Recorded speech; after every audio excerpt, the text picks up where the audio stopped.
내가 광야 가운데 나가 설 수 있는 것은 바로 그곳에 내 주 예수님께서 계시기 때문임을. 때론 나의 목이 마르고 눈물 흘러내릴 때도 주의 약속이 나여 두 손을 들고 주의 영광 선포하리. 나의 오늘이 광야에서 멈춘다 하여도 주가 거기에 계심으로 마지막 호흡도 예배하리. 그곳이 광야이든 푸른 초장이든 주가 거기 계심으로 주로 인해 시작된 나의 안에는 믿음으로 예배하는 것.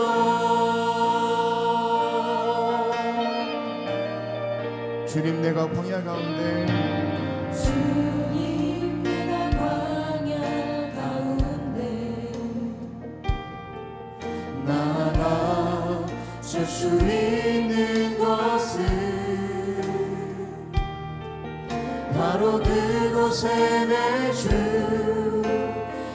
예수님께서 계시기 때문임을.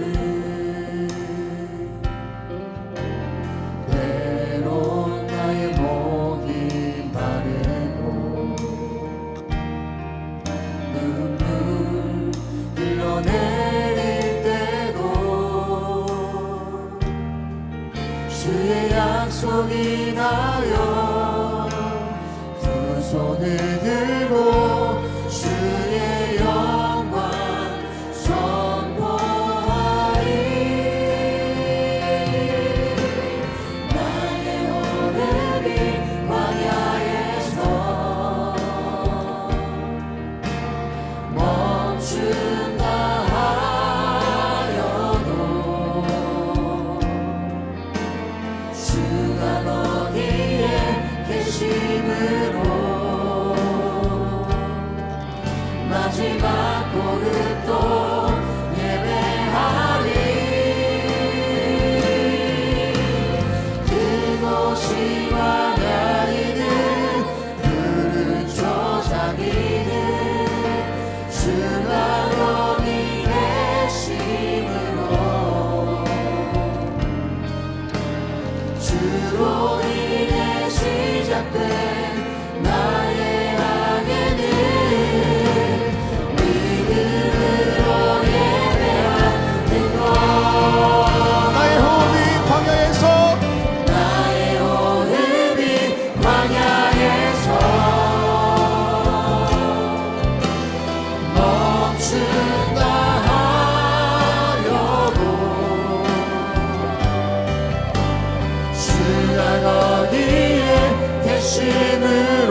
시간 기도하실 때 우리의 삶의 자리가 광야이든 푸른 초장이든 거기에 주님 계시면 내가 걸어가는 가장 좋은 길 될 줄 믿습니다.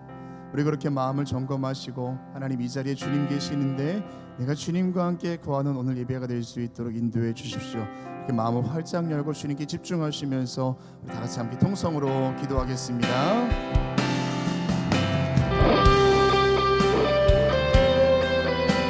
하나님, 오늘 우리가 거하는 모든 삶의 자리에 주님 함께 계시면 그곳이 하나님께서 함께 하시는 가장 좋은 곳이요, 그 가는 길이 주님께서 예비하시고 인도하시는 가장 좋은 길 될 줄 믿습니다. 우리에게 그 믿음 더하여 주셔서 우리의 삶의 자리에 주님 모시며 살아갈 수 있게 하여 주시고 내가 있는 그 자리에서 오직 믿음을 향하여 걸어가는 귀한 삶 살아낼 수 있도록 인도하여 주시옵소서. 주님, 어디든 상관없습니다. 거기에 주님 함께 계시기에 나의 모든 외로움과 때론 내 모든 어려움들까지도 다 주님께 맡기며 걸어갈 수 있사오니 주님께 함께하여 주시고 나에게 그 믿음 더하여 주시옵소서. 내가 있는 그 자리에 찾아오셔서 나를 끌어안으시고 나와 함께 하시는 그 주님의 은혜가 오늘 예배 가운데 믿음으로 고백될 수 있도록 인도하여 주시옵시고 아버지, 이 시간도 주님께 함께해 주시사 그 믿음으로 예배할 수 있도록 인도하여 주시옵소서. 아버지는 이 시간 주님께 함께하여 주실 때에 아버지, 언제나 나의 마음의 생각과 내 뜻과 내 삶의 중심을 주님께 드리며 예배하게 될 줄 믿습니다. 아버지, 이 시간 주님께 함께해 주셔서 아버지는 내 삶에 찾아와 주시고 오늘 예배 가운데 찾아오시고 내 마음을 두드리시고 함께 하시는 그 은혜 가운데 거할 수 있도록 인도하여 주시옵소서. 오늘 예배 가운데 처음 나온 성도가 있습니까? 하나님께서 함께하여 주셔서 그 마음속에 특별한 주님의 은혜가 담겨질 수 있도록 인도하여 주시옵시고 내 삶에 나보다 더 먼저 가시는 그 주님과 함께 나아갈 수 있도록 인도하여 주시옵소서. 아버지 하나님, 이 시간도 내 모든 어려움들, 내 육신의 공부함과 마음의 어려움들과 모든 질병들과 고민과 걱정과 근심들을 전부 다시 주님께 맡겨드리며 나아가오니 주님께 함께해 주시사 오늘도 내 가운데 구함이 예배할 수 있도록 인도하여 주시옵시고 내 삶의 중심을 들으며 예배할 수 있도록 인도하여 주시옵소서. 함께 하실 것을 말했자며 나아갑니다. 주여 도와주시옵소서.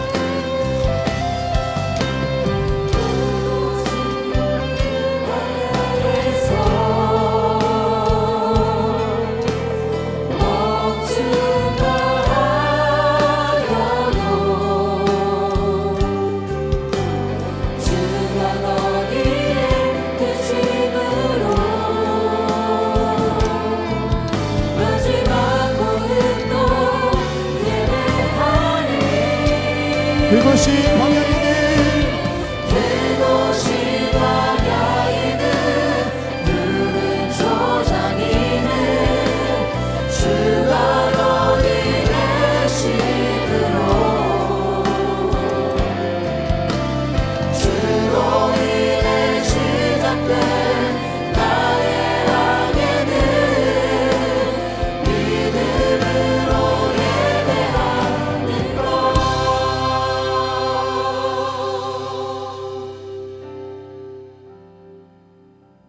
우리의 삶의 주인 되어주신 주님 감사를 드립니다. 오늘 우리의 발걸음을 주관하셔서 세상이 아니라 주님 전으로 인도하셨사오니 우리와 함께하여 주시옵소서. 오늘 예배를 통하여 특별한 은혜를 경험하게 될 줄 믿습니다. 있는 모습 그대로 주님께 나아가오니 우리를 받아주시고 하나님의 형상을 닮아가는 예배가 되게 하여 주시옵소서. 예수 그리스도의 이름으로 기도합니다. 아멘. 할렐루야. 주일 열린 예배 오신 여러분을 주님의 이름으로 환영하고 축복합니다. 정현종 시인의 방문객이라는 시가 있는데요, 제가 그 시를 잠깐 읽어드리겠습니다. 사람이 온다는 것은 실은 어마어마한 일이다. 그는 그의 과거와 현재와 그리고 그의 미래가 함께 오기 때문이다.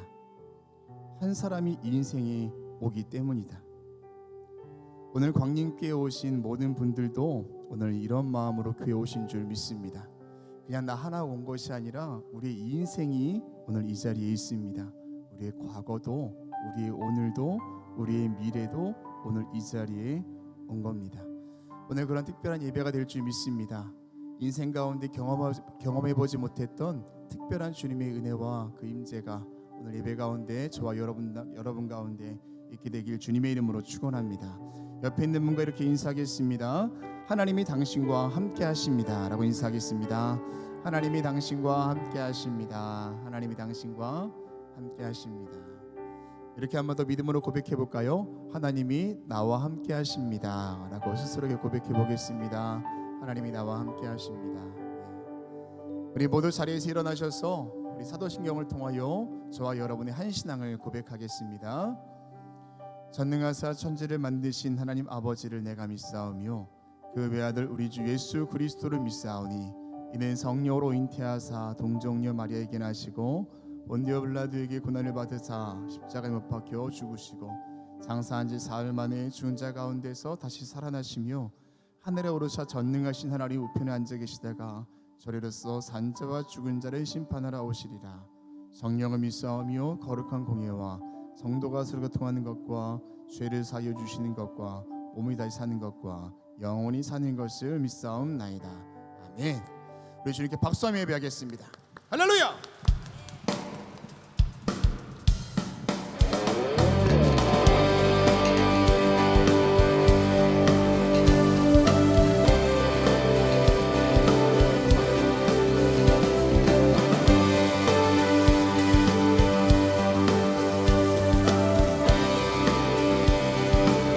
전능하신 주 전능하신 주 놀라운 사랑 죄와 사망을 물리치셨네. 영광의 주님 만왕의 왕 예수. 온 땅 흔드는 주님의 위엄 모든 만물이 주를 경배해. 영광의 주님 만왕의 왕 예수. 선포합시다. 놀라우신 은혜 완전하신 사랑 나의 죄 위하여 십자가 지신 주 생명을 주시고 자유케 하셨네.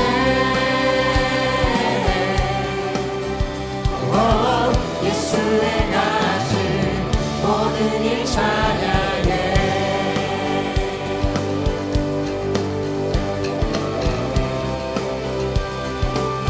모든 문제를 다스리시는 고아된 우리 자녀 삼으신 영광의 주님 만왕의 왕 예수.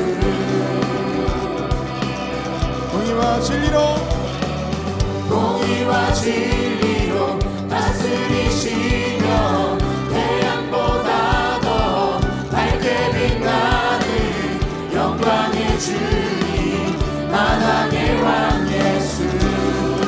놀라우신 은혜 놀라우신 은혜 완전하신 사랑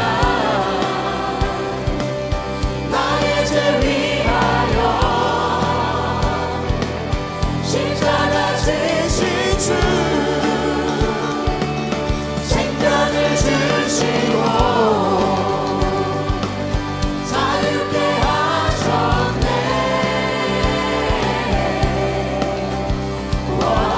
예수의 가신 모든 일 찬양해. 이름으로 고백합시다. 죽임당한 그 어린 양 죽임당한 그 어린 양 승리하신 왕 그 이름 예수. 죽임당한 그 어린 양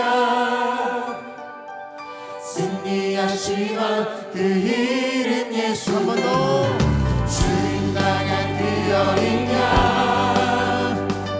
승리하신 왕 그 이름 예수. 죽임당한 그 어린 양 존귀 예 놀라우신 은혜 완전하신 사랑 나의 죄 위하여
다시 한번 복음 들고 복음 들고 산을 넘는 자들의 발길 아름답도다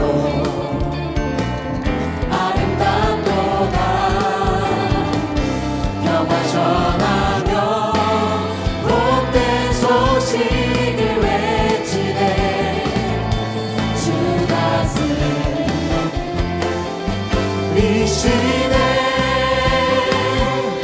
주 다스리시네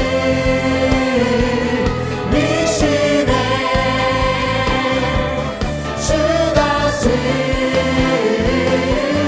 다스리시네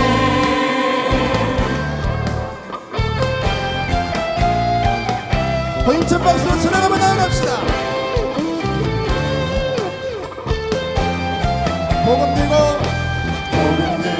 산을 넘는 자들의 발길 아름답도다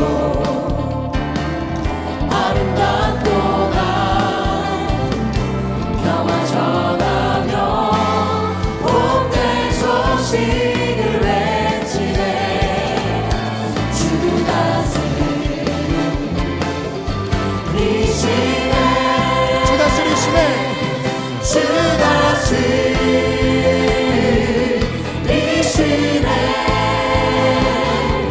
주 다스리시네 한 번 더 주 다스리시네 주 다스리시네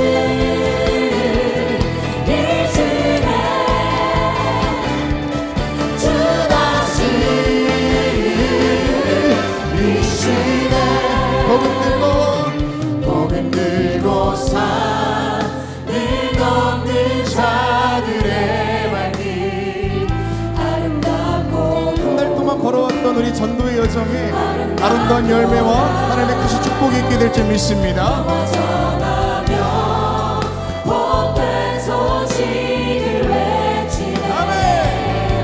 주 다스리시네 주 다스리시네 주 다스리시네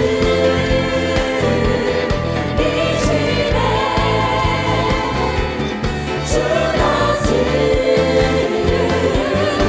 다스리시네 한 번 더 주 다스리시네 주 다스리시네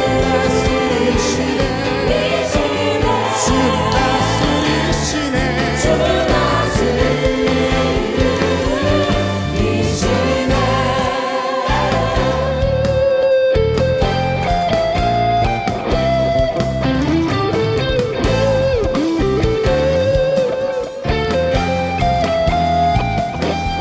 할렐루야.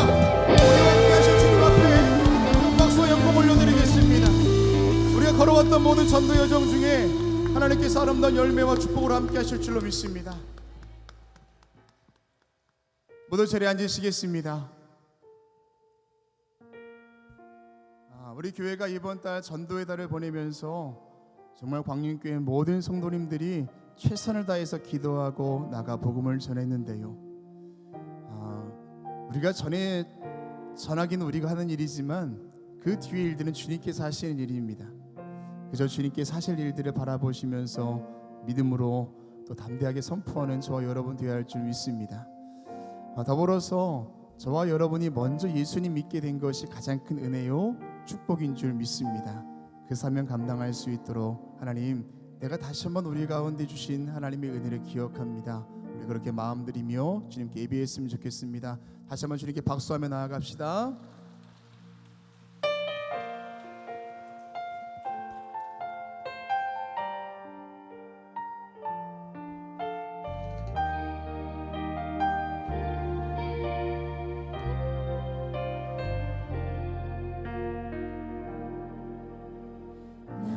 평생에 가장 복된 일은 내가 예수님을 만난 것이라. 나의 평생에 가장 잘한 일은 내가 예수님을 주로 섬긴 것이라. 다시 한번 찬양합시다. 나의 평생에 나의 평생에 가장 복된 일은 내가 예수님을 만난 것이라. 나의 평생에 가장 잘한 일은 내가 예수님을 주로 섬긴 것이라. 나는 주를 섬기는 것에 후회가 없습니다. 내가 걸어온 모든 시간 다 주의 은혜니. 내가 걸어갈 모든 날도 주만 섬기며 살리. 오직 예수 이름 부르며 살아가리라.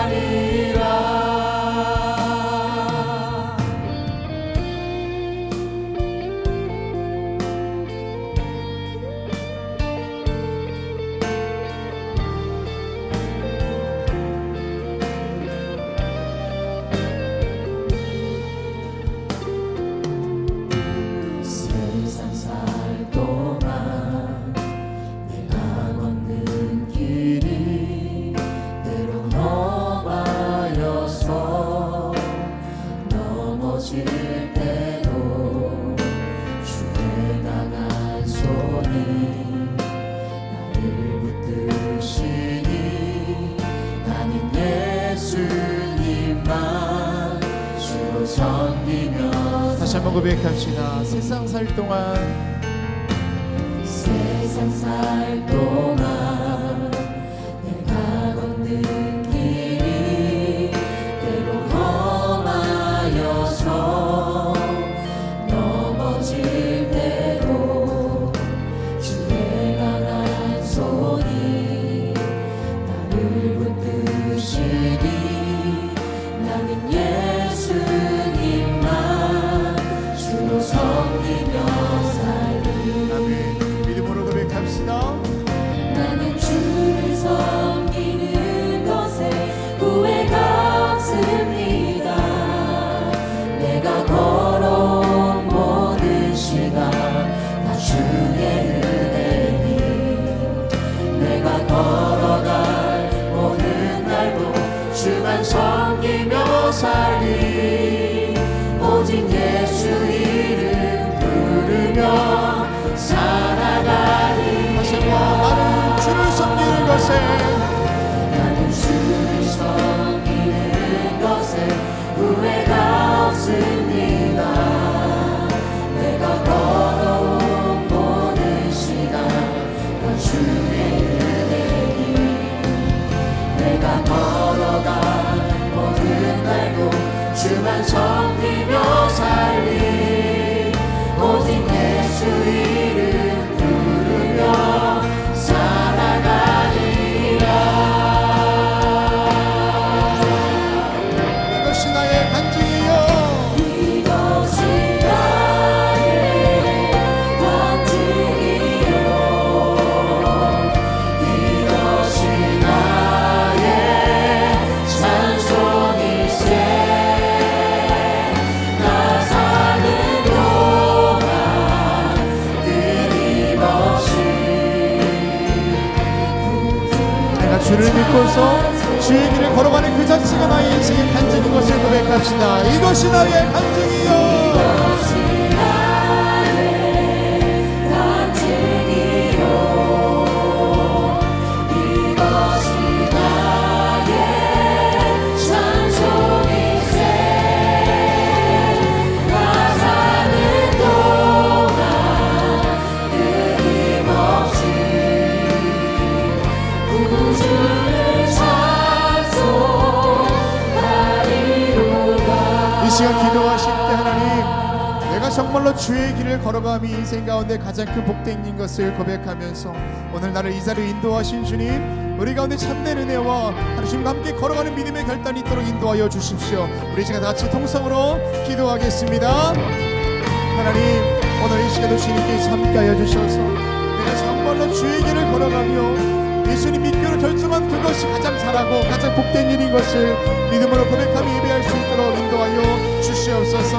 내가 걸어가는 그 길이 때론 아버지 험난한 길이라 할지라도 넘어져야 되는 길이라 할지라도 주님 나와 함께하고 계심이 내 인생 가운데 가장 큰 위로와 가장 큰 소망이 되는 줄로 믿사오니 주님께서 함께해 주시옵시고 오늘 예배를 통해서 다시 한번 내 마음 가운데 그런 은혜가 있도록 인도하여 주시옵시고 그런 믿음의 고백과 결단과 감사가 있도록 인도하여 주시옵소서. 주님, 내가 주를 믿기로 한 것에는 절대 후회가 없습니다.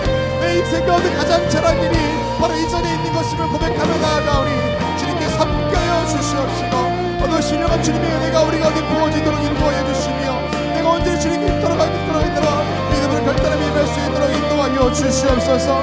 공고한 마음 가진 자가 있습니까? 이 시간에 마주 어려운 가운데 있는 자가 있습니까? 주님께서 함께해 주시사 좀 다스려 주시옵시고 주님 일하여 주시옵소서. 하나님께서 함께하신 예배가 될 줄 믿습니다.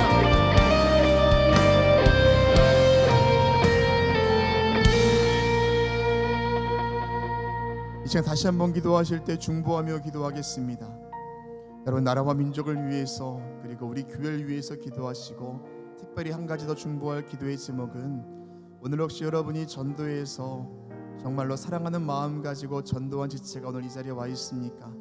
혹은 이 자리에 오지 못한 지체가 있습니까? 하나님, 우리가 할 수 있는 것 이제 없습니다. 하나님 함께해 주셔서 인생을 책임져 주시고 스며드는 주님의 은혜가 사랑하는 지체 가운데 임할 수 있도록 인도해 주십시오.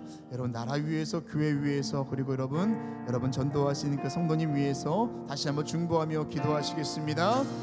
하나님, 주님께서 함께해 주셔서 주님 우리에게 기도의 삶을 맡겨주셔서 나라 위하여 기도하게 하시고 우리 교회 위해서 기도하게 하셨는데 하나님께서 함께해 주셔서 이 나라 위에 성령의 충만함을 함께해 주시옵시고 우리 교회 위에도 기름 부어주시사 오로지 주의 말씀을 앞장세워 걸어가는 우리 교회 될 수 있도록 인도하여 주시옵소서. 특별히 아버지를 전도의 달을 맞이하고 오늘 총력전도 주일을 맞이해서 아버지 하나님 그저 순종하는 마음으로 전도했던 사랑하는 지체가 오늘 이 자리 가운데 있는 분이 계십니까?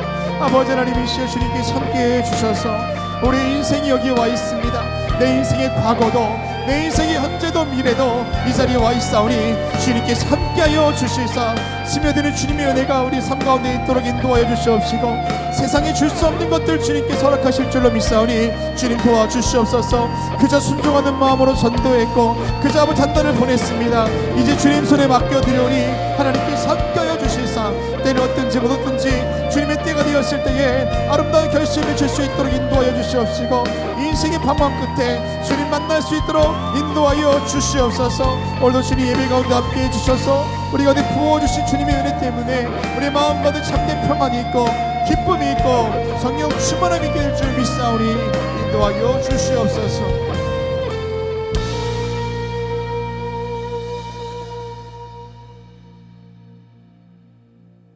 우리의 걸음을 주님 전으로 인도하신 주님 감사를 드립니다. 오늘 총력전도 주일로 지키게 하셨사오니 광림의 성도들 전도자의 사명 감당하는 삶을 결단하게 하시고 특별히 오늘 교회 처음 온 발걸음을 붙드시사 과거와 현재 미래 그 인생이 이 자리에 왔사오니 주님 함께하여 주시옵소서.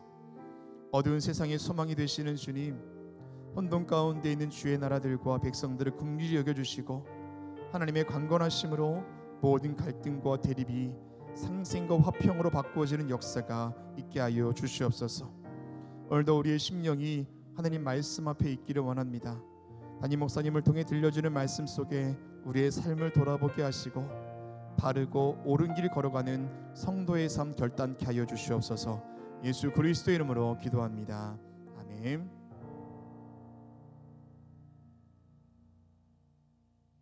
오늘 성경 말씀은 누가복음 18장 18절에서 23절까지입니다. 어떤 관리가 물어 이르되 선한 선생님이여 내가 무엇을 하여야 영생을 얻으리이까? 예수께서 이르시되 네가 어찌하여 나를 선하다 일컫느냐? 하나님 한 분 외에는 선한 이가 없느니라.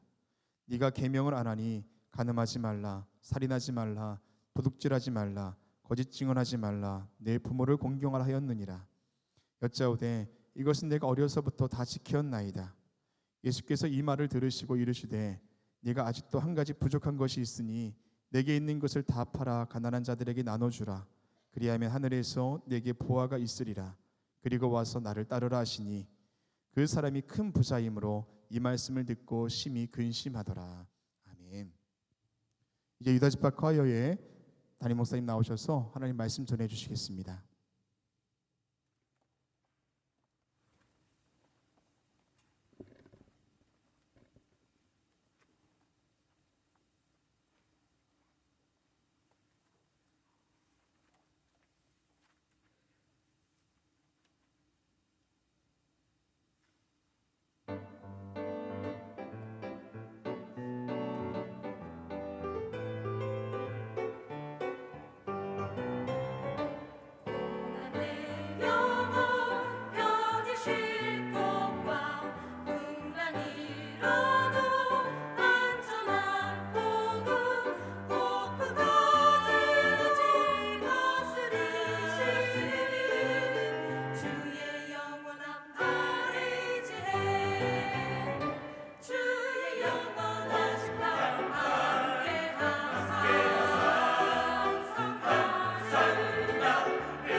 유다지파의 귀한 찬양에 감사합니다. 고맙습니다.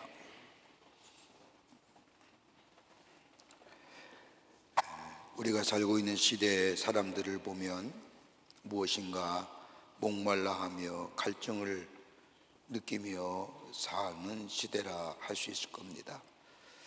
그래서 인생의 공허함과 목마름의 갈증을 채우기 위해서 무엇인가 끊임없이 찾아다닙니다. 어떤 사람은 재물을 찾아다니기도 하고, 어떤 사람은 권력을 찾아다니기도 하고, 어떤 사람은 오락을에 빠지기도 하고, 어떤 사람은 성에 집착하여 자신의 공허함과 더불어 삶의 갈증을 해소해 보려고 합니다마는, 그러나 육신의 공허함과 더불어 갈증을 느끼며 산다는 것은 영혼에 대한 갈증과 공허가 있다는 것인데, 세상의 것으로 영혼의 갈증과 더불어 공허함을 채우려 하지만은 세상의 그 어떤 것도 우리에게 영원하고도 완전한 만족을 주지 못함을 보게 됩니다. 우리가 영혼을 굳이 구분한다면 두 가지의 영혼을 구분할 수가 있을 겁니다. 하나는 메마른 공허한 영혼입니다. 보통 예수를 모르는 사람이 가지고 있는 영혼의 모습이라고 할 수 있을 겁니다. 무엇인가 열심히 쫓아다니고 추구하지만 안식을 누리지 못하며 이것저것을 계속해서 쫓아다니며 사는 사람들, 마치 신기루 같은 것을 쫓아 사는 사람들의 모습입니다. 이러한 사람들의 영혼을 공허한 영혼이라 부를 수 있을 겁니다. 또 하나의 영혼이 있다고 한다면 메마른 영혼입니다. 갈증을 소유한 사람들의, 또 다른 갈증을 소유한 사람들의 영혼입니다. 이러한 영혼은 공허한 영혼과는 달리 한 번은 기쁨을 맛본 적이 있는 사람, 그런데 지금은 잊어버리고 사는 사람들, 한때는 성령의 내재하심과 인도하심을 받으며 살았지만 지금은 성령의 내재하심과 인도하심을 상실하며 살아가는 삶의 모습들, 이야말로 메마른 영혼이라 말할 수 있을 겁니다. 이러한 영혼의 모습을 가지고 살아가는 사람들과 더불어 대체로 세상을 살아가는 사람들의 유형을 굳이 나누본다면 몇 가지로 우리가 나누어 볼 수 있을 겁니다. 하나는 아무것도 모르면서 알려고 하지 않는 사람들, 그저 되는 대로, 바람이 부는 대로, 물결이 치는 대로 내맡긴 채 사는 사람들, 가치 있고 의미 있는 삶보다는 그저 세상에 물결 치는 대로, 흘러가는 대로 세상에 내맡겨 사는 사람들, 이런 사람을 가리켜 성경은 방임한 인생, 방종한 인생이라고 이야기합니다. 또한 영혼의 유혹이 있다고 한다면 알기는 알지만 아는 대로 살지 못하는 사람들, 생각은 있습니다. 그런데 생각하는 대로 말하지 못하고 생각하는 대로 행동하지 못합니다. 불가피하게 끌려가면서 한평생의 삶을 사는 사람들입니다. 자의보다는 전적인 타의에 의해서 다른 사람의 의지에 그냥 끌려가다가 막연한 적개심과 더불어 평안을 잊어버리고 불만과 불평 가운데 일평생의 삶을 마치는 사람들, 아마 많은 사람들이 이런 유형에 속하지 않나 생각이 됩니다. 예수 모르는 사람을 얘기하는 겁니다.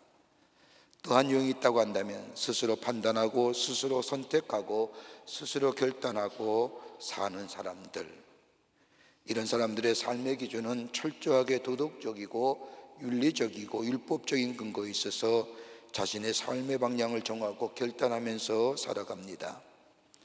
이런 사람에게는 책임의식이 강합니다. 누구도 원망하지 않습니다. 그런데 문제는 스스로 의롭다 여긴다는 겁니다. 자기가 가지고 있는 윤리와 도덕적인 잣대를 가지고 다른 사람을 평가합니다. 또한 유형의 사람이 있다고 한다면 삶의 자체를 즐기며 살아가는 사람입니다. 짧은 삶이지만은 삶을 능동적으로 향유하며 살아가는 사람입니다. 이런 사람의 특징은 현재의 삶의 의미를 알고 그리고 앞으로 있을 미래를 바라보면서 살아가는 삶입니다. 내가 왜 존재하는지 그 존재의 의미를 알고 살아갑니다. 이런 사람은 비록 삶의 요건과 환경이 좀 불편하다 할지라도 궁극적인 다가올 미래를 바라보면서 살기에 언제나 활력이 넘쳐납니다. 이런 사람에게는 양보할 수 없는 진리가 그 속에 있습니다. 여러분의 삶은 어떤 유형에 속하여 사는 건지요? 우리 다 그리스도인일진데 예수를 믿고 구원받은 백성일 텐데, 그렇다고 한다면 예수를 구주로 섬기며 사는 인생, 공허하거나 영혼에 목마른 인생은 결코 아닐 겁니다. 믿으십니까? 대답 좀 하세요. 식사 막 하고 졸리지만은 우리가 집중해서 하나님의 말씀을 들었으면 좋겠습니다. 대답 좀 하세요. 그래요. 오늘 성경 말씀을 보면 관원이라고 하는 청년이 예수님을 찾아옵니다. 관원이란 뜻은 헬라어로 아르콘이라고 얘기하는데, 이 아르콘은 사회적이고 정치적이고 나름대로 많은 사람에게 존경받는 인물을 가리켜서 성경은 아르콘, 관원이라고 말합니다. 그러니까 사회적으로도 정치적으로도 또 물질적으로도 그뿐 아니라 많은 사람들에게 덕망 있는 사람으로 존경받는 사람이라 할 수 있을 겁니다. 근데 이 청년에게는 고민이 하나 있습니다. 오늘 성경 말씀에 부자라고 표현되어 있는데, 이 부자 청년이 갖는 고민은 일반 사람들이 가지고 있는 고민과는 다른 차원의 고민입니다. 배가 고파서 고민하는 것도 아닙니다. 집이 없어 고민하는 것도 아닙니다. 직업이 없어서 몸이 아파서 고민하는 것도 아닙니다. 오늘 여기 말씀을 보면 부자 청년이라고 했는데, 이 청년이라고 하는 이야기를 보면 아마 젊은 사람의 나이가 아니라 건장한 사람, 건강한 사람이라고 할 수 있을 겁니다. 이 사회적으로 또 많은 사람에게 존경받는 이 건장한 사람이 예수님을 찾아와 묻습니다. 선생님이요, 내가 어떻게 하여야, 무엇을 하여야 영생을 얻으리까? 이 질문을 해석해 보면 내가 어떤 선한 일을, 즉 행함을 하여야 내가 영원한 삶을 누릴 수 있습니까? 이러한 질문을 받으신 예수님께서 이 청년을 향하여 물으십니다. 내가 계명을 다 지켰느냐라고 예수님이 이 청년을 향하여 묻습니다. 예수님의 이 질문의 의미는 식병에 나오는 간음하지 말라, 살인하지 말라, 도둑질하지 말라, 거짓 증거하지 말라, 내 부모를 공경하라, 이것이 다 지켰냐라고 하는 말입니다. 이 말이 떨어지자마자 이 청년이 대답합니다. 내가 어려서부터 다 지켜왔나이다. 이 말씀을 들은 예수님께서 이 청년을 향하여 말씀하시기를, 내가 한 가지 부족한 것이 있구나. 내게 있는 것을 다 팔아 가난한 사람들에게 나누어 주라. 그리하면 하늘에서 보화가 내게 있으리라. 그리고 와서 나를 쫓으라 라고 말씀합니다. 이 건장한 청년, 건장한 사람은 예수님의 말씀을 듣고 여기에 근심하여 돌아갔다는 것이 오늘 본문의 말씀의 내용입니다. 여러분, 그리스도인의 삶에 있어 변하지 않는 진리가 있다고 한다면 우리에게 영원한 삶이 있다는 겁니다. 믿으십니까? 아직도 대답을 안 하시는군요. 십자가의 은혜로 구원받은 사람들, 더불어서 구원받은 사람에게는 불변의 진리가 하나 있는데 영생의 삶을 산다는 겁니다. 이건 우리가 양보할 수 없는 진리입니다.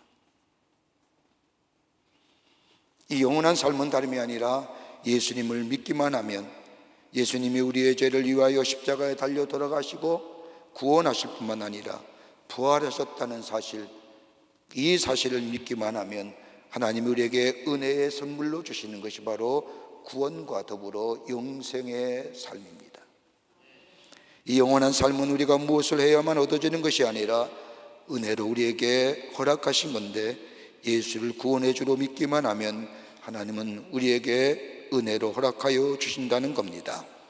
그러기에 영생의 문제는 doing의 문제가 아닙니다. 실존의 문제, being의 문제입니다. 무엇을 하여야만 우리에게 영생이 얻어지는 to do의 문제가 아니라 우리에게 은혜로 허락하여 주신 우리의 존재, 다름이 아니라 우리가 어떤 존재가 되느냐라는 to be의 문제입니다.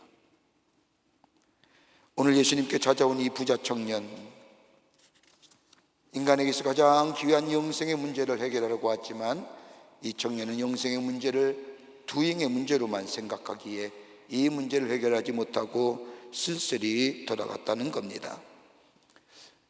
많은 사람들이 예수를 믿으면, 처음 믿으면 생각하는 것이 하나 있습니다.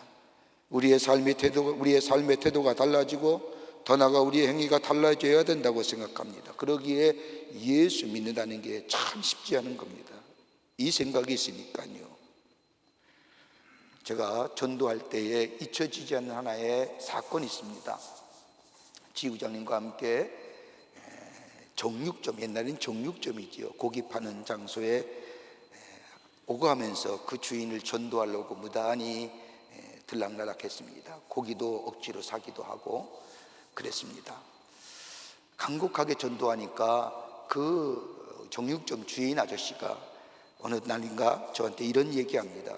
목사님, 예수 믿으면 저울 속이면 안 되잖아요. 무슨 말인지 이해돼요? 저울을 속이면 안 되잖아요 라고 하는 얘기입니다. 철저하게 뭐예요? 예수 믿으면 행위가 달라져야 되고 태도가 달라져야 된다는 것이 먼저 선입관에 있는 겁니다. 근데 여러분 가만히 보십시오.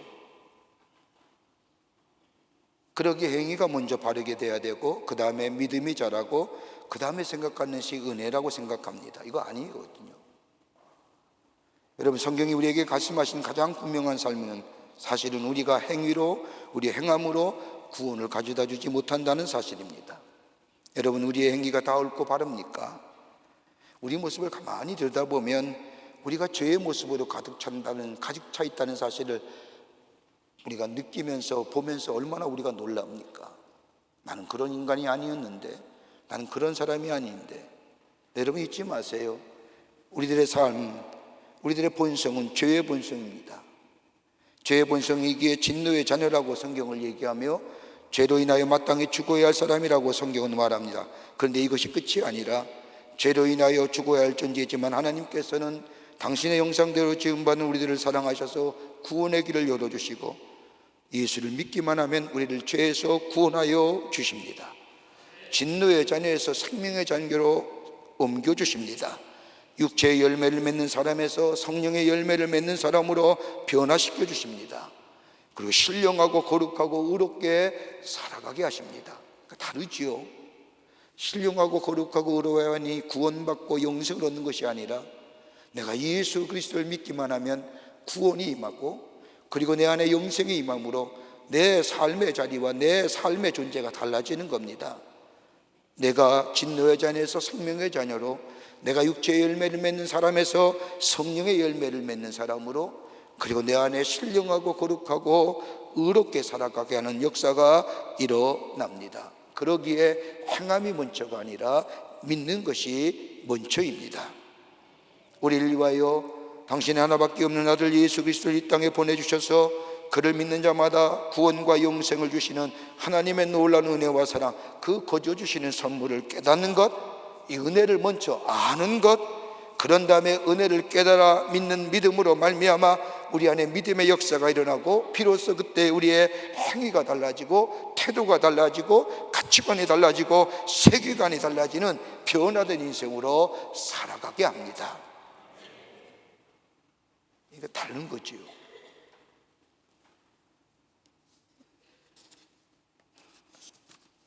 그러기에 우리가 영원한 삶을 소유했다는 것은 어떤 행위로 얻어지는 것이 아니라 예수 그리스도가 우리의 죄를 위하여 십자가에 달려 돌아가심을 믿기만 하면 우리에게 영원한 삶이 얻어지게 됩니다.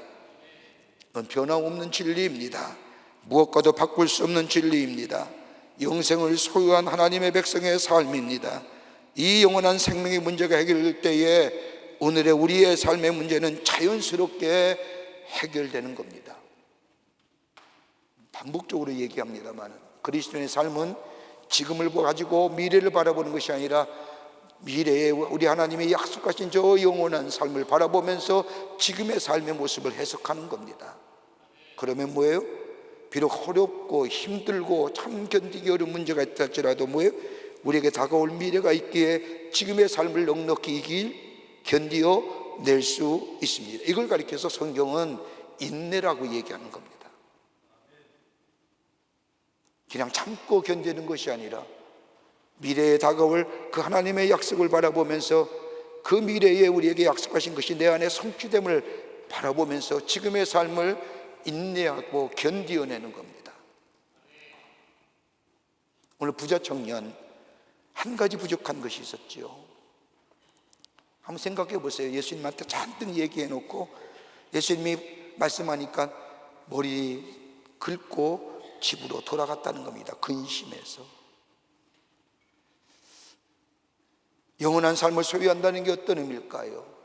영생이 우리 안에 온전히 지속되는 삶, 그래서 기쁨과 에너지가 넘쳐나는 삶을 살아가는 그 연유가 어디에 있을까요?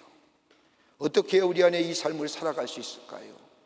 오늘 본문의 말씀을 통해서 이 부자 청년의 교훈을 통해서 함께 말씀을 나누며 은혜 받기를 원합니다.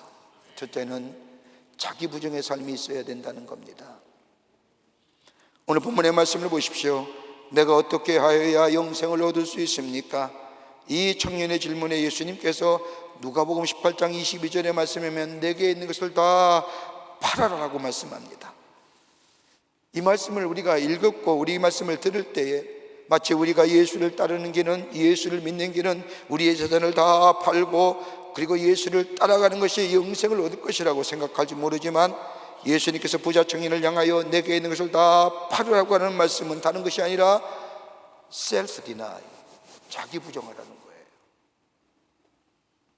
하나님보다 더 소중히 여기는 것들, 하나님보다 더 가치 있게 생각하는 것들, 이거 버리고 하나님을 먼저 생각하며 살아가는 인생이 되라는 겁니다.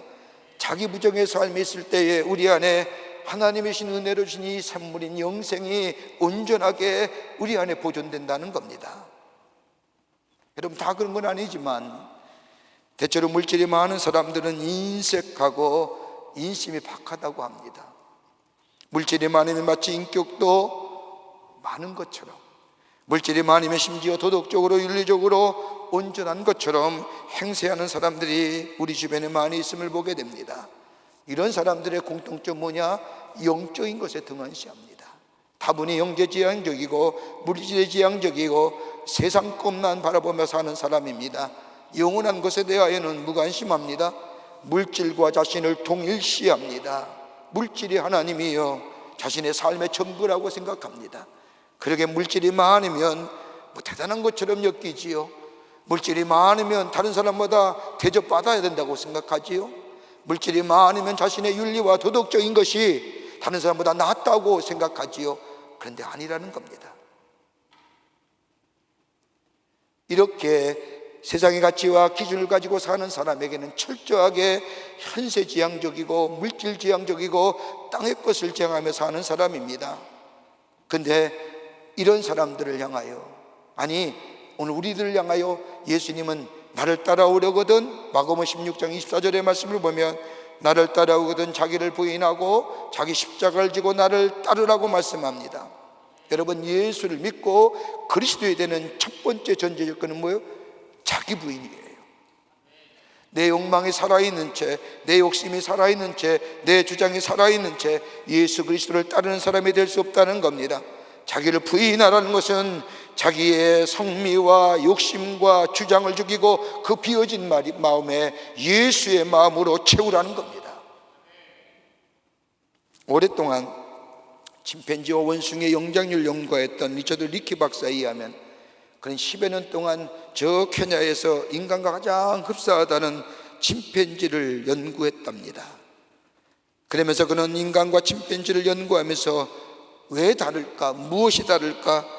연구하는 가운데 분명한 것, 다름을 발견하게 되었는데, 그건 영장류의 세계에서는 너그러운 태도나 남을 긍휼히 여기는 태도나 더 큰 가치를 위하여 자기를 부인할 수 있는 태도는 영장류의 세계 속에서는 결코 찾아볼 수 없었다는 겁니다. 다시 말한다면 인간됨의 특징은 자기를 부인하는 겁니다. 자신의 잘못을 인정하며 돌이킬 수 있는 마음이 바로 인간만이 가지는 특징이라는 겁니다.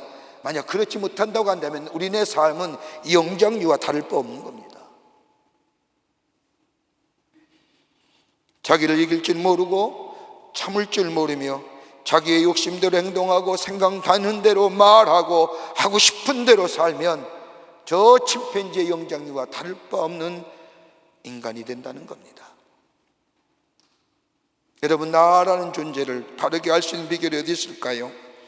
여러분, 여러분의 자신을 잘 알고 계시는지요? 여러분, 가만히 보십시오. 나라는 존재, 나에게는 얼마나 관대합니까? 다른 사람에게는 얼마나 인색해요. 나에게는 얼마나 관대합니까? 너그럽지 않습니까? 다른 사람에게는 인색하다 못해 비판적이지 않습니까? 여러분, 나라는 존재가 어떤 존재인지 바르게 알고 사시는지요? 여러분, 어둠이라고 하는 것은요, 까매서가 아니라 빛이 결여됐음을 얘기하는 거예요. 여러분, 차가움은 뜨거움이 결여됐기에 차갑다는 걸 느끼는 겁니다. 거짓은요, 진실함이 결여되어 있기 때문입니다. 증오는 내 안에 사랑이 결핍되었다는 겁니다. 사망은 내 안에 생명이 결여되었다는 겁니다. 그래서 어둠을 연구하려면 어둠을 연구하는 것이 아니라 빛을 연구하면 어둠이 뭔지 압니다. 여러분, 정말 생명을 연구하고 싶다고 한다면요, 생명을 연구하는 겁니다. 사망을 연구해서는 아니 됩니다. 어둠 속에 숨어 있는 것은 어둠 속에 있어야 드러나는 것이 아니라 빛 속에 있어야만이 비로소 어둠이라는 것이 드러나는 것처럼, 내 안에 사랑과 내 안에 저 뜨거움과 내 안에 빛의 역사는 내가 빛과 뜨거움과 사랑 안에 있을 때에 비로소 그것이 내게 어떤 것인가를 알게 됩니다. 그렇다고 하면 나라는 존재는 어디서 알 수 있을까요? 내가 철학적인 농적으로 나라는 존재를 알 수 있을까요? 명제를 가지고 소크라테스가 얘기한 것처럼 너 자신을 알라고 했을 때 내 자신을 알 수 있는 비결이 있을까요? 다름이 아니라 나의 창주 되시는, 나의 조물주 되시는 예수 그리스도 하나님 안에 내가 있을 때에 비로소 나라는 존재가 어떤 존재를 알게 됩니다. 어떤 존재요? 아, 하나님이 사랑하는 존재구나. 한편으로는 뭐요? 아, 내가 얼마나 죄된 인간인가를 알 수 있다.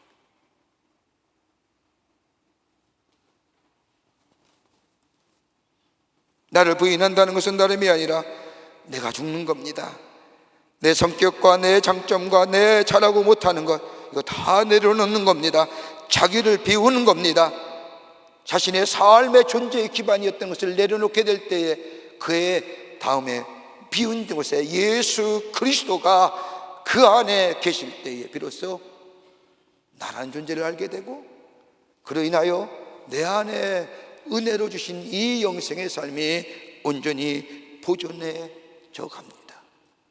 여러분, 재산을 판다는 게 돈을 다 판다는 게 아니라, 재산을 판다는 것은 이 부자 청년에게 그 청년의 삶을 지탱해 주었던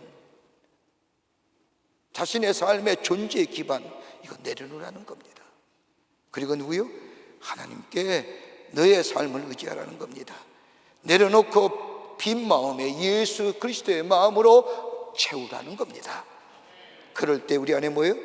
온전한 영생의 삶이 내 안에 있고, 그 다가올 미래의 삶을 바라보며 지금의 삶의 어려움과 역경을 넉넉히 이길 뿐만 아니라 그 안에서 뭐예요? 승리하는 인생으로 살아가는 복된 삶이 되게 됩니다. 그러기에 자기 부정은 우리의 삶의 존재 기반을 어디다요? 하나님께로 옮기는 겁니다. 하나님이 나의 삶의 전부입니다. 두 번째는 관계성의 회복이 있어야 된다는 겁니다. 내가 어떻게 영생을 얻을 수 있습니까? 라고 하는 이 건장한 사람의 질문에 예수님이 대답하십니다. 내 재산을 팔아 가난한 사람에게 나누어 주라. 재산을 판다는 것은 부정한다는 거지요. 가난한 사람에게 나누어 준다는 것은 무슨 말일까요? 선한 행위를 말하는 걸까요? 아니에요. 관계성의 회복하라는 거예요. 관계성의 회복이 있어야 된다는 거예요. 흔히 사람들은 영생의 문제, 영혼성의 문제를 해결할 수 있는 방법을, 비결을 나름대로 가지고 해결하려고 노력합니다. 어떤 사람들은 깨달음이 있어야 내 영혼의 문제가 해결된다고 얘기합니다. 많이 깨달아야 되고 진리를 깨닫게 될 때에 영생의 문제가 해결된다고 말합니다. 그런데 아닙니다. 영생은 내가 깨달아져서 얻어지는 것이 결코 아닙니다. 그렇다고 한다면 여러분, 영생을 여러 번 체험했을 겁니다. 얼마나 우리가 깨닫고 삽니까? 한 가지 일을 하고 한 가지 행동할 때에 내가 느껴지는 내 감정들, 아, 다음에 이러지 말아야지, 다음에 이렇게 살지 말아야지, 이렇게 얘기하지 않습니까? 그 깨달음입니다. 그렇다고 하면 내 안에 그 깨달음을 통하여 영원한 생명이 있어져야 되는데 그렇지 않지 않습니까? 또 어떤 사람은 윤리와 도덕적인 행위로 풀 수 있다고 얘기합니다. 여러분, 도덕적으로 윤리적으로 영생의 문제를 풀 수 있다고 한다면 이 지나간 세대 속에 수많은 사람들, 윤리와 도덕의 최고의 절대 가치를 가지고 살아온 사람들은 다 영원한 삶을 살았을 겁니다. 그런데 그렇지 않지 않습니까? 어떤 사람은 신비적인 체험을 해야 된다고 얘기합니다. 어떤 사람은 선행과 공로가 있어야 되고 고행과 자기절제가 있어야 되고 율법과 윤리가 있으면 된다고 생각합니다. 그런데 여러분, 이러한 것들로 우리의 영생의 문제가 해결되는 것은 결코 아닙니다. 여러분, 성경 말씀을 보십시오. 예수 이름 외에는 우리에게 영생을 주신 이가 없어요. 여러분, 요한복음 3장 16절의 말씀에 우리에게 잘 아는 말씀처럼 하나님이 세상을 이처럼 사랑하사 독생자를 주셨으니 누구든지 그를 믿는 자마다 멸망하지 않고 뭘 얻어요? 영생을 얻게 하십니다. 예수님 아니면 우리에게 영생이 없는 거예요. 내가 아무리 많이 깨달아도, 많이 윤리적인 행위와 도덕적인 행위가 있다 할지라도, 신비로운 체험이 있다 할지라도, 선행과 공로가 있다 할지라도, 고행과 자기절제의 삶이 있다 할지라도 예수가 아니면 우리 안에 영원한 삶은 없는 거예요.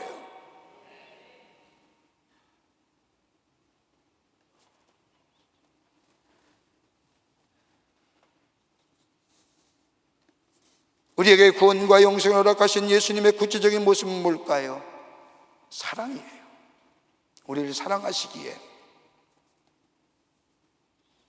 그러게 마태복음 22장 37절과 39절의 말씀을 보면 하나님을 사랑하기를 내 마음을 다하고 목숨을 다하고 뜻을 다하고 주 너의 하나님을 사랑하라. 여러분, 이것으로 끝나면 하나님과의 나와의 관계만 회복된 거예요. 십자가의 참된 의미가 아니에요. 그런데 그 뒤에 말씀을 보면 내 이웃을 내 몸과 같이 사랑하라고 하시잖아요. 그러니까 하나님과 나와의, 하나님이 주시는 수직적인 사랑, 이 사랑을 은혜와 사랑으로 거저받은 우리들은 뭐예요? 옆 사람과 수평적 관계의 사랑을 회복하는 거예요. 관계성을 회복해요. 여러분, 지금의 시대는 관계성의 시대입니다. 여러분, 우리의 삶에 관계가 단절되면요, 고독해요. 관계가 단절되면 소외감을 느껴요. 그래서 얻어지는 병이 뭐예요? 우울하다는 거예요.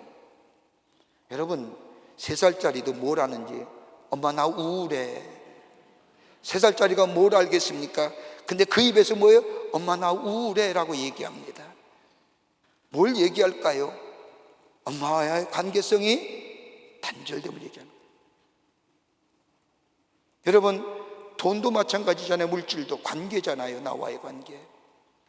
그 관계가 바르게 되면 그 물질은 제대로 쓰여지는 거예요. 물질과 나와의 관계가 바르지 아니하면 물질이 뭐예요? 헛되게 쓰여지는 거예요. 건강도 마찬가지예요. 나와 자녀의 관계도 마찬가지잖아요. 내와 내 사랑하는 아내와 남편의 관계도 마찬가지. 우리는 관계를 떠나서는 살 수 없는 존재입니다. 가난한 사람에게 나누어 주라고 하는 얘기는 뭐예요? 이웃과의 관계성이 회복되라는 겁니다. 불편했던 관계, 적대적인 관계, 감정 있는 관계, 그걸로 인하여 아파했던 관계, 그거 회복하라는 겁니다. 어디서요? 하나님이 우리의 죄를 아무런 조건 없이 대가 없이 용서하시고 하나님과의 우리의 관계를 회복시켜 주신 것처럼 다른 사람의 아픔을 돌아볼 줄 아는 자, 다른 사람의 슬픔을 돌아볼 줄 아는 자, 다른 사람과의 기쁨을 함께 기뻐할 줄 아는 자, 공감하는 자, 이런 자에게 구원이 온전하게, 영생이 온전하게 있어진다는 겁니다. 가난한 자들에게 주라고 하는 이 예수님의 말씀은 이웃과의 관계의 회복, 이웃과의 관계, 사랑을 주는 그리스도인이 되게 될 때에 우리의 영생은 더 굳건한 반석 위에 세워지고 이로 인하여 우리 안에 더 기쁨과 활력이 넘쳐나는 복된 인생이 될 뿐만 아니라 이 생과 내 생에서 우리에게 약속하신 하나님의 약속의 성취가 우리 가운데 이루어진다고 말씀하고 계십니다. 그럴 줄 알았어 이렇게 얘기하지 마세요. 다른 사람 아픔을 당할 때에. 보통 다른 사람이 잘 되고 뭐 그러면 하는 얘기도 있죠. 다는 아니겠지만 인생사 세웅지 마라고. 그런 얘기 하지 마세요. 좋을 때 함께 좋아하세요. 슬퍼할 때 함께 슬퍼해 주세요. 그럴 때에 그 관계성이 회복됩니다. 그 사랑은 다름이 아니라 하나님이 우리를 사랑하시고 우리를 귀히 여기시기에 당신의 아들 예수님을 십자가에 못 박혀 죽음으로 우리에게 그 사랑을 회복시키신 그 사랑을 받은 우리라고 한다면 다른 사람을 향한, 이웃을 향한 사랑도 우리 가운데 있게 될 때 이것이 바로 온전한 영생을 소유한 인생의 삶이요, 이런 인생에게 우리 하나님은 약속하신 대로 이 생과 내 생에 신령한 것으로 하나님이 주신 약속의 축복으로 우리에게 허락하여 주십니다. 이것이 바로 영원한 생명을 소유한 인생입니다. 끝으로 예수님을 바라보며 나아가라는 겁니다. 온전한 영생의 삶은 예수 바라보며 나아가는 삶이어야 합니다. 부자 청년이 와서 예수님께 묻습니다. 내가 어떻게 해야 영생을 얻을 수 있습니까? 이 부자 청년 질문에 내 자산을 다 팔으라, 자기 부정이지요. 가난한 사람에게 나누어 주라, 사랑의 관계성을 회복하라는 거지요. 그리고 나누어 주고 그리하면 하늘의 보화가 내게 있으리라. 그리고 와서 뭐라고 얘기해요? 나를 쫓으라. 여러분, 나를 쫓으라는 말씀은 뭘까요? 예수님을 바라보며 나아가라는 겁니다. 바로 여기에 굳건한 영생이 보존하는 길이라는 겁니다. 여러분, 예수님께서 제자들을 부르실 때에 어떤 명분이나 조건을 말씀하면서 제자를 부른 적이 없습니다. 너 나 따라오면 내가 이 다음에 뭘 만들어 주겠느냐, 네가 날 따라오면 내가 이 다음에 이런 사람을 되게 해주느냐, 이렇게 한 적이 한 번도 없습니다. 딱 한마디입니다. 나를 쫓으라, 나를 따르라 라고 하는 겁니다. 여러분, 저 갈릴리 호숫가에서 고기를 잡은 후에 그물을 깃던 저 베드로와 안드레, 예수님이 나를 쫓으라 했을 때에 그 그물과 모든 것을 다 내려놓고 예수님을 쫓았습니다. 나를 쫓는다는 얘기는 헬라어로 아카루디오라고 하는데, 이 아카루디오는 다른 것이 아니라 함께 걸어간다는 거예요. 예수와 함께 걸어가는 거예요. 예수님을 바라보며 함께 걷는 거예요. 여러분, 마태복음 14장의 말씀을 보세요. 베드로가 바다 위를 걷는 기사가 나옵니다. 여러분, 베드로가 어떤 사람입니까? 성경의 말씀을 보면 이성적인 사람보다는 지극히 충동적이고 감정적인 사람입니다. 이성적이고 냉철하게 이성을 가지고 판단하고 해석하는 사람이 아니라 즉흥적이고 감정적인 사람입니다. 예수님이 십자가의 사건을 앞에 두고 내가 십자가를 져야 한다고 할 때에 예수님께서 왜 십자가를 져야 하는지 그 이유도 모르는 채 무조건 다른 사람이 다 예수님을 따라 떠날지라도 나만은 예수만을 안 떠납니다. 그뿐일까요? 변화산에서 함께 기도하러 올라갔을 때 모세와 엘리야와 예수님을 본 후에 베드로가 뭐라고 그럽니까? 여기에 초막셋을 짓고 여기서 지냅시다. 여러분, 베드로가 그런 사람이에요. 다분히 즉흥적인 사람이에요. 감정적인 사람이에요. 그런데 마태복음 14장의 말씀을 보면 이런 베드로가 놀라운 기적을 경험합니다. 예수님처럼 무리를 걷는 겁니다. 아마 인류의 역사상 예수님을 위해 제외하고는 처음으로 무리를 걷는 사람일 겁니다. 아마 지금도 없어요, 무리를 걷는 사람이.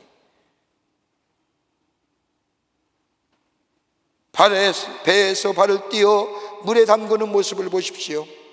여러분, 베드로의 시선이 어디로 향했을까요? 여러분, 지금 이 그림이나 또 여러분의 명화나 성악 가운데 베드로가 배에서 나와 무리를 뛸 때에 그의 시선이 어디를 향했는가요? 다름이 아니라 예수님을 바라보았다는 겁니다.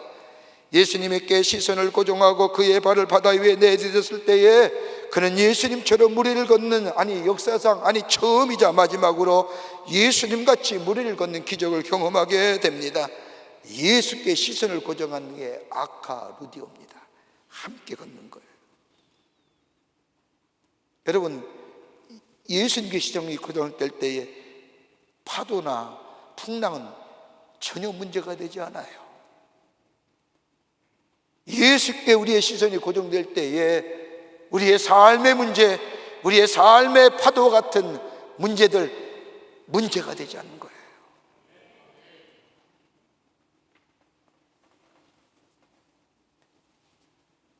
길을 같이 간다는 것은 즉 예수와 같은 삶을 살아간다는 겁니다.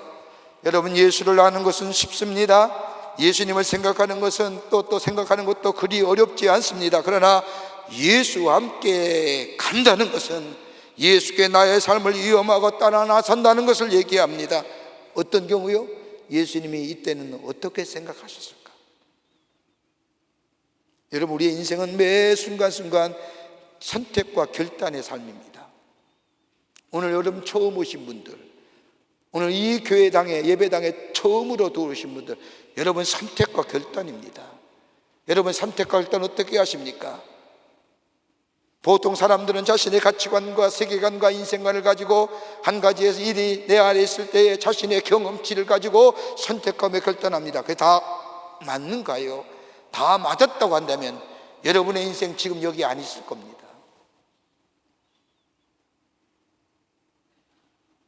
아카루디오, 예수와 함께 걷는 겁니다.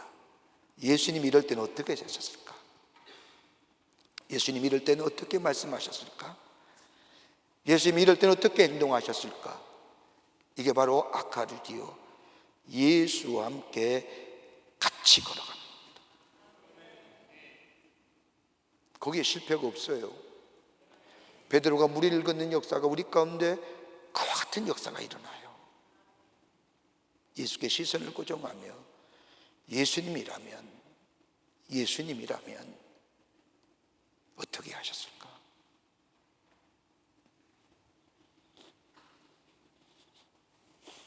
오늘 부자 청년 보십시오. 행위가 영생을 가져다 준 줄 알았습니다. 행함으로 모든 것이 해결될 줄 알았습니다. 그런데 먼저 우리가 알아야 할 것이 있다고 한다면 우리는 하나님의 은혜로 구원받았고 그 구원을 받은 선물로 영생을 소유했다는 사실입니다. 행위가 먼저 아닙니다. 하나님의 은혜가 먼저입니다. 이 은혜로 우리의 믿음이 있게 될 때 우리의 행위는 선한 행위로 변해지고 우리의 가치관과 세계관과 우리의 미래가 달라지며 그 미래는 흔들리지 않는 굳건한 영생의 반석 위에서 삶의 능력을 가지고 에너지를 가지고 능력 있게 살아가는 하나님의 나라의 백성이 됩니다. 굳건한 영생 반석 위에 서는 것, 나를 부정할 수 있어야 됩니다. 거기에 흔들리지 않는 영원한 삶이 내 안에 있어지게 됩니다. 관계성의 회복입니다. 이웃과의 관계의 회복입니다. 왜요? 하나님이 나를 사랑하셨지 않습니까? 거저 사랑하셨습니다. 근데 그 사랑을 받은 우리들, 다른 이웃을 향하여 그 사랑을 내밀며 사랑의 관계성이 회복될 때, 그리고 예수와 함께 걸어가는 인생 아카루디오가 될 때에 우리 안에 흔들리지 않는 인생의 반석 위에서 하나님의 약속하신 이 생과 내 생의 축복을 누리며 주의 인도하심 받은 복된 하나님의 백성의 삶으로 이 세상 가운데 살아가게 될 줄 믿습니다. 이런 믿음이 여러분과 저 가운데 있어지기를 주의 이름으로 축원합니다. 하나님 감사합니다. 저희들 사랑해 주셔서 하나님의 자녀 삼으심에 감사합니다. 구원해 주심에 감사합니다. 우리에게 영원한 생명을 주심에 감사합니다. 이 영생의 삶이 행위로 이루어지는 것이 아니라 내가 예수 그리스도를 믿게 될 때에 우리 안에 이 영생이 우리 가운데 있음을 우리는 믿습니다. 이 영생이 온전하게 보존되게 하여 주시옵소서. 나를 부인하게 하시고 이웃과의 사랑의 관계성이 회복되게 하여 주시며 예수가 함께 걸어가는 인생 되게 하여 주시사 흔들리지 않는 영생 위에 주께서 약속하신 것처럼 이 생과 내 생에 주시는 축복을 누리며 사는 하나님의 백성들을 다 되게 하여 주시옵소서. 성령이 우리와 함께 해 주실 줄 믿으며 예수님의 이름으로 기도하옵나이다. 아멘. 오늘 우리 교회 처음 나오신 분이 굉장히 많이 계시는데요, 우리 오늘 처음 나오신 분 계시면 그 자리에서 한번 일어나 주시면 감사하겠습니다. 혼자 일어나기 좀 부끄러우시면 우리 인도하신 분과 함께 일어나시면 되겠습니다.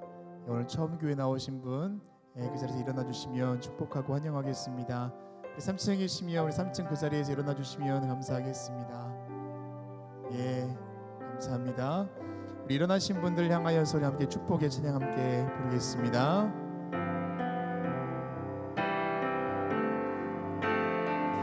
당신은 사랑받는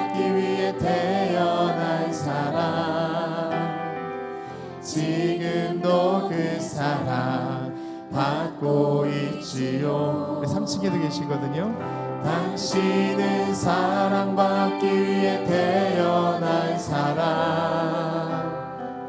지금도 그 사랑 받고 있지요. 잠깐 서 계십시오. 위에서 기도해 드리겠습니다. 기도하고 예배가 마친 후에 여러분 한 문도 가지 마시고 1층에 내려가면 새가족실이 있습니다. 들려서 교회 소개 받으시고 안내 받으시고 오늘서부터 예수와 함께 같이 걸어가는 귀한 삶 되시기를 바랍니다. 오늘만 뵈는 게 아니라 다음 주일도 뵙기를 원합니다. 기도하시겠습니다. 거룩한 주의 날 당신의 귀한 백성들 주의 전에 오게 하심에 감사합니다. 저들의 이름을 하늘나라의 생명책 기록해 주시고 구원과 영생의 소망 가운데 이 땅에 살면서 주의 주신 축복을 누리며 사는 하나님 나라의 복된 백성이 되게 하여 주시옵소서. 주님이 영원토록 동행하여 주실 줄을 믿으며 예수님의 이름으로 기도하옵나이다. 아멘. 여러분 그 박수로 환영하시죠. 네, 자리에 앉으세요. 예배가 마친 후에 인도자와 함께 꼭 새가족실에 들려서 교회 소개 받으시고 다음서부터 주일서부터 함께 믿음의 경주를, 믿음의 생활을 함께 하기를 바랍니다. 교회 소식 알려드립니다. 우리 교회 함께 모욕해 하실 전도사님이 오셨습니다. 30교구를 담당하실 허용혜 전도사님입니다. 여러분 크게 박수로 환영하시지요. 네, 고맙습니다. 네. 오늘은 전도주일입니다. 우리가 4월과 우리가 9월의 전도주일로 지키고 전도하는데 오늘 1부, 2부, 3부 또 4부까지 많은 분들이 우리 교회에 새롭게 오셔서 등록하셨습니다. 여러분들 진심으로 환영하고요. 또 전도하신 분들 수고 많이 하셨습니다. 하나님이 가장 기뻐하실 겁니다. 그래도 전도 못했다고 실망하지 마시고 전도의 문은 열려져 있습니다. 내 사는 날까지 나를 새롭게 하시고 나를 구원하신 이 놀라운 복음의 능력을 전하시고 다른 사람을 구원하시는 일에 쓰임받는 우리 모든 광림의 권속들이 되시기를 바랍니다. 장흥의 빛의 숲교회 봉헌 예배가 내일 오후 2시에 장흥에서 있습니다. 우리 한국에 많은 면소재지와 군소재지가 있는데 군소재지 가운데 감리교회가 없는 곳이 딱 한 곳이었습니다. 장흥군이었습니다. 전라남도. 여러분 굉장히 멀어요. 제가 여러 번 갔다 왔는데 왜 이렇게 멀은지. 그곳에 감리교회가 없었습니다. 그래서 작년에 우리 교회가 기도하며 결정하기를 교회를 세우자 해서 작년에 교회를 건축하기 시작을 했습니다. 그래서 1년의 시간이 지난 후에 내일 봉헌하게 됩니다. 우리 많은 분들이 이 귀한 일에 물질로 헌신하시고 또 기도로 헌신하셔서 120평 건물에 2층 건물에 아름답게 지어서 1층에는 목사님 사택을 놓고 그 다음에 다용도시에 그러니까 뭐 애창관도 쓰고 커피숍도 쓸 수 있는 다용도용의 방을 놓고 2층은 예배당을 쓰고 해서 120평의 교회 건물을 지었습니다. 내일 봉헌 예배 드립니다. 귀하게 기도해 주시고 헌신해 주신 모든 분들에게 감사를 드리고 하나님 앞에 영광을 돌리면서 여러분 내일 기도 많이 해 주셔서 아름다운 봉헌 예배를 통하여 장래 하나님의 복음의 역사가 일어날 수 있도록 기도 많이 해 주시기를 바랍니다. 5월달 예배 안내는 구선교구와 십선교구에서 봉사해 주시겠습니다. 오늘 강남미아는 27교계 이상희 권사님 가정에서 자녀들과 함께 한문숙 성도님을 추모하며 장식해 주셨습니다. 선교구와 교구 소식, 선교회 모임들 나와 있습니다. 여러분 보시고 다 참여해 주시고 또 속회와 선교회 꼭 들으셔서 그리스도 안에서의 말씀의 교제와 또 성도의 교제가 있어지는 속회와 선교회가 되시기를 바랍니다. 결혼하실 가정이 있습니다. 축하해 주시고요. 지난 한 주간에 어려움을 당한 가정들이 계십니다. 특별히 우리 오랫동안 우리 교회를 위해 수고하고 헌신하셨던 우리 서일영 장로님께서 하나님의 부르심을 받아서 하나님 나라에 가셨습니다. 여러분 만나실 때 가족들 소망 가운데 사랑 가운데 위로하여 주시기를 바랍니다. 그 밖에 박스 광론의 많은 광고들 여러분 보시고 기도해 주시고 동참해 주셔서 하나님 나라의 확장에 쓰임받는 우리 모든 광림의 교우들이 되시기를 바랍니다. 이 시간 하나님 앞에 봉헌하겠습니다.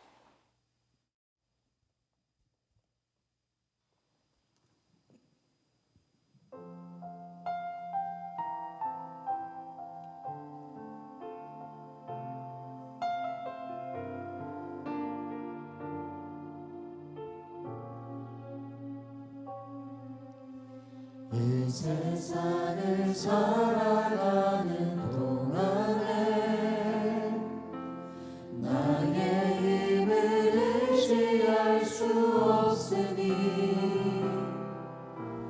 기도하고 낙심하지 말 것을 주께서 참 소망이 되시리라. 주의 길을 걸어가는 동안에 세상의 것 의지할 수 없으니 감사하고 낙심하지 말 것을 주께서 참 기쁨이 되시리라. 하나님의 꿈이 나의 비전이 되고 예수님의 성품이 나의 인격이 되고 성령님의 권능이 나의 능력이 되길 원하고 바라고 기도합니다.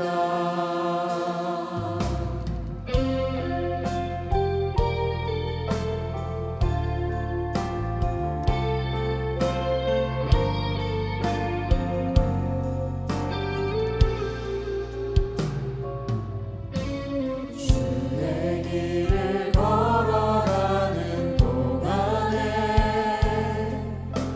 세상의 것 의지할 수 없으니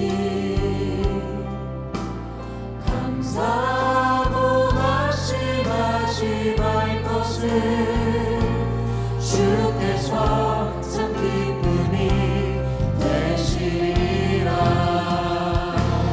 하나님의 꿈이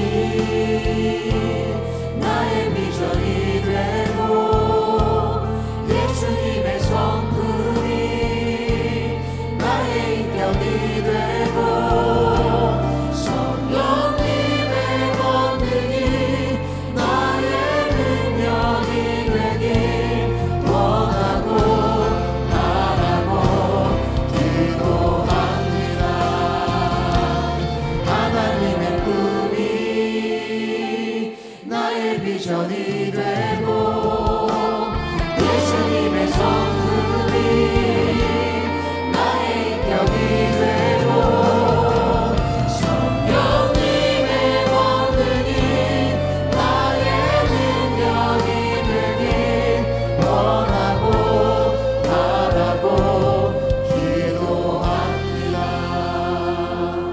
원하고 바라고 기도합니다.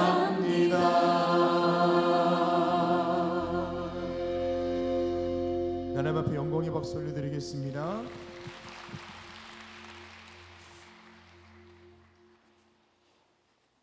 거룩한 주의 날, 저희들의 걸음을 하나님의 귀한 전에 오게 하여 주시고 우리의 마음과 정성을 모아 예배하게 하심에 감사를 드립니다. 우리 예배를 기쁘게 받으시고 하늘문을 여시사 하늘의 놀라운 은혜와 하늘의 축복이 임하는 이 시간이 되게 하여 주시옵소서. 주 앞에 예배하며 귀한 예물 성별하여 주님 앞에 드립니다. 저희들의 믿음이요 주님 향한 사랑의 고백입니다. 기쁘게 받으시고 하나님 나라의 귀하게 쓰임받게 하시사 이 예물이 있을 때마다 주의 나라가 증거되게 하시고 하나님 나라가 세워지게 하여 주시며 주께로 돌아오는 자가 많아지는 예물로 주님 사용하여 주시옵소서. 드린 손길마다 기억하시고 저들의 삶과 기업과 가정과 자녀들마다 복된 삶, 복된 가정, 복된 자녀들 되게 하늘의 축복을 허락하여 주셔서 많은 사람들에게 하나님의 살아계심이 증거되는 역사가 나타나게 도와 주시옵소서. 아버지 하나님, 이 나라 이 백성을 긍휼히 여겨주시고 하나님의 도우심과 인도하심이 넘쳐나는 나라와 이 백성 되기를 원합니다. 특별히 아버지 하나님이여, 이 땅에 어둠과 죄의 것들은 다 물러가게 하여 주시며 의로움과 빛의 역사가 나타나게 하여 주셔서 하나님의 놀라운 은혜 안에서 복받은 백성 되게 하여 주시며 특별히 위정자들에게 함께 하여 주시사 하나님을 두려워하며 백성을 두려워하는 마음으로 이 땅 이 나라 이끌어가게 주님 도와 주시옵소서. 정치, 경제, 사회, 문화 모든 분야에 하나님의 공의와 정의가 나타나게 하여 주시옵소서.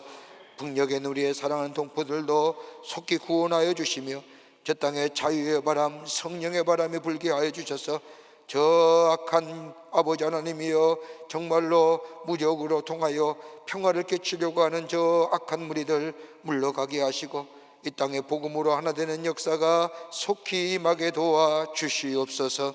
지구 전 곳곳에서 신음한 이들이 많이 있습니다. 전쟁으로 인하여, 자연재해로 인하여, 그리고 아버지 하나님의 내분으로 인하여 아파한 이들 주님 찾아가 주셔서 위로하여 주시고 회복의 역사가 있게 하여 주시며 샬롬의 생명의 소리가 울려 퍼지게 하여 주시옵소서. 이 시간에도 나라 위에 수고하는 우리 장병들 기억하시고 저들의 수고가 떼지 않도록 땅의 자유와 평화가 지켜지게 도와 주시옵소서. 우리의 삶이 영원한 영생의 아버지 하나님이여 든든한 반석 위에 세움받는 저희 되게 하여 주시고 그로 인해서 그 영생의 삶이 우리 안에 아버지 하나님의 놀라운 은혜와 축복으로 있는 삶으로 이끌어가게 도와 주시옵소서.